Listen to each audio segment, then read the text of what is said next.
A procession of jeeps is driving through the cemetery. A boat with a coffin is attached to the last one. They stop near a pit. The funeral service begins. Someone asks, perhaps the deceased was an avid fisherman? Why was he? Now we'll bury my mother-in-law and go fishing. Quote. The young investigator is nervous before the first interrogation. The old one teaches him. The main thing is to show that you know everything. And that there is no point in resisting. Put pressure on him morally, so that he signs a sincere confession. Okay, I'm going to a meeting, you can tell me later. Well, he comes into the office and starts right away. Well, Jakara, you've got yourself. I'll give you the full treatment. Everything is in this folder. Information about your accomplices, witness statements, and results of photo and video recording. You won't be crawling out from under the bunk in my zone. In short, he gives it to you in full. After the interrogation, he goes to the boss. In short, he cracked like a good boy. He wrote a sincere confession. I called the escort and sent him to the cell. Who? Didn't they tell you that the escort with the suspect was stuck in a traffic jam? The prosecutor was sitting in your office, he wanted to be present at the interrogation. My husband, going to bed at night. Listen, what would you do to me if I dropped your toothbrush in the toilet? Nothing, I would buy a new one. Holy, so you dropped my toothbrush in the toilet? No, I just asked. What a dog, now I'll have to buy a new toothbrush anyway. An old man is sitting on the bank of a river and fishing, when suddenly a girl comes up, strips naked, revealing a piercing between her legs, and goes swimming.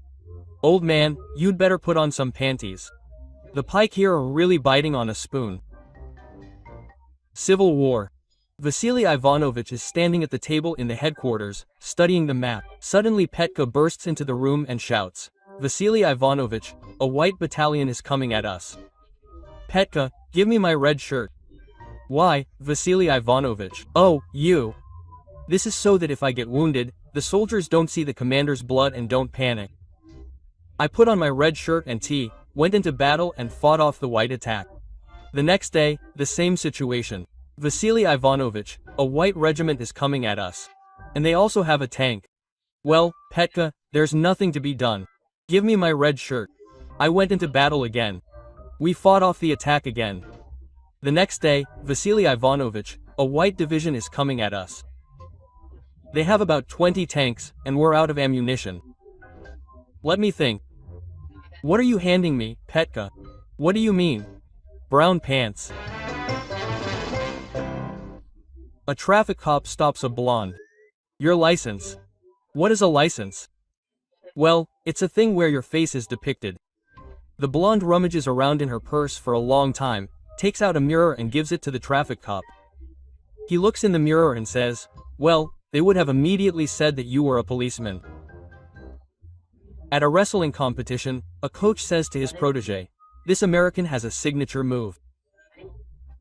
He's already crippled a lot of guys, so if he captures you, you better give up. First round. The coach sees that the American has used his signature move. He doesn't wait for it to end, goes to the locker room to drink his heart out. He hears their national anthem playing, runs out of the locker room. The American lies defeated, and his protege is being awarded. He asks, how did you get out of this? He pinned me down. One hand here, the other there. My legs are God knows where, and my balls are in front of my face. Well, I think, I have nothing to lose. And he bites me with all his might. You won't believe what a man who bit himself in the balls can do. Darling, when the Petrovs bought a new sofa, you demanded the same. I bought it. Then they bought a wall unit. I got into debt, but bought the same for us. Then they went on a cruise around Europe, and I had to work 3 jobs to earn enough for the same tour. Tell me, what should I do now? Did they buy something else again? No, Petrov has a new wife. A young man joins the fire department. He is introduced to the chief of the fire department. Did you know that only people with healthy sleep can carry out our difficult service? And the longer the better, asks the chief. Yes, let's start testing. 6 hours pass. The recruit sleeps, reports to the chief. He nods approvingly, they say that he is already pulling for a private. 10 hours pass. This is already an officer rank, comments the chief. After 15 hours, the chief orders to wake up immediately. A scoundrel is aiming for my place. A curious passerby joins the funeral procession and asks the man carrying the coffin, "Who are you burying?"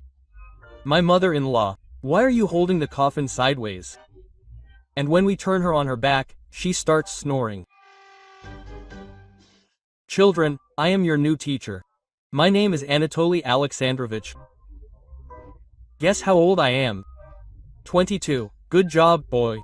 How did you guess? My brother is a half-wit, he is 11. A woman complains to the doctor.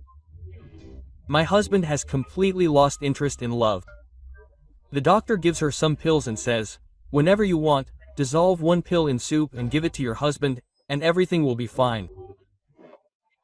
The next day the woman comes again and says, "Thank you, doctor, I really wanted to throw not one, but 2 pills into his soup. He just sat me on the table at lunch and that's it." "Oh, that must have been inconvenient for you." "Yes, it was terrible. But we won't go to that restaurant anymore." Vovachka asks the teacher in class what the difference is between a man and a woman. "What size are your dad's feet?" "Size 45, and your mom's size 36. So, that's the difference between the feet." A man walks into a cafe, sits down at a table. A waiter comes up to him and hands him a menu. The man refuses the menu and says, "Thank you, but don't bother. Just bring me a spoon and fork." Quote, "The waiter is stunned, but brings them. The client's desire is law." The man sniffs the spoon, licks it, then does the same with the fork and says, "So, for starters today you have mushroom soup and milk soup." "I'll have mushroom." Quote, "And for the second course you have chicken and Kiev cutlets." "I'll have cutlets." The waiter is stunned, but naturally fulfills the order. The next day, the same thing happens again. The man licks the spoon and fork and places the order. And so on all week. Finally, the waiter gets tired of all this. Before bringing the man the traditional spoon and fork, he goes up to the cook Masha and asks her to shove the cutlery up her own place. "Cook, what are you doing? You're nuts. Come on, what's it cost you?" "For a second." "Well, anyway, she did everything as he asked." The waiter, happily rubbing his hands and imagining how he'll make fun of the man, brings him the cutlery. The man sniffs the spoon, licks it, then does the same with the fork, looks at the waiter in surprise and asks, "What, is Masha working for you?" A slender lady comes to see a gynecologist. The gynecologist has just started examining the patient, when he suddenly becomes indignant. "What is this? Why is she unshaven? My husband won't let me shave." "Where is my husband?" "In the hallway." The doctor brings a man from the hallway. "What is this?" The man, admiring it for a long time, says, "Well, what do you mean? A woman's intimate part of the body. Why don't you let her shave?" "I don't mind." "Let the doctor rave about the woman, but you said the doctor won't let her." "That's not my husband." Vovachka, the teacher, enters the lesson.